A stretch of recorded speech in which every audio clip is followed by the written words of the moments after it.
Chapter 26. Zim's eyes lit up like the first time he transformed into a dragon. He never saw anything like this where he was from.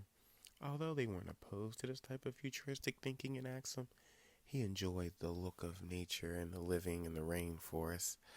But this city screamed home louder than a dragon wail. Zim wasted no time and dived off the cliff head first. Pyro chuckled a bit and followed suit.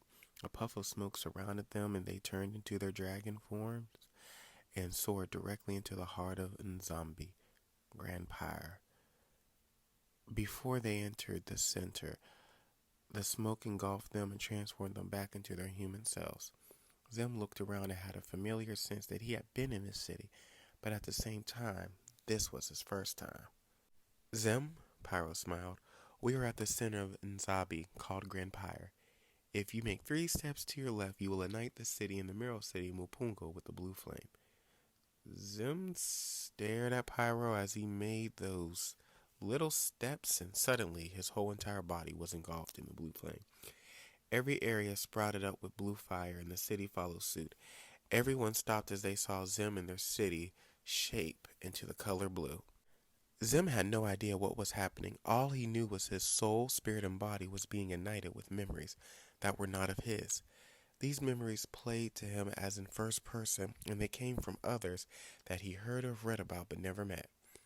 He didn't know what was happening, but then he saw himself slowly walking across a wooden floor in an area, a world that was foreign to him.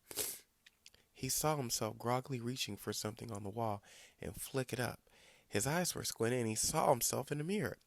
Then that memory cut to a memory where he was stepping forward and prayed, "O God, God of Abraham, Isaac, and Israel, reveal your presence now in Israel. Let it be known that I am your servant, acting under your command.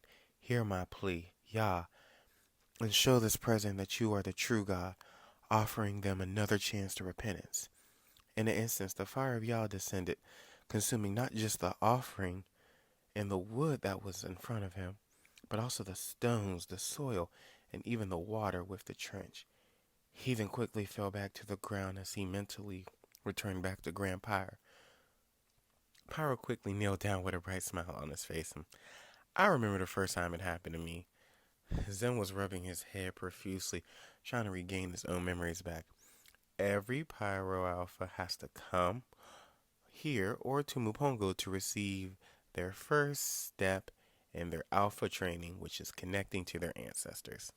Every memory that you saw belonged to a previous alpha. The second to last memory that you saw was a man named Max.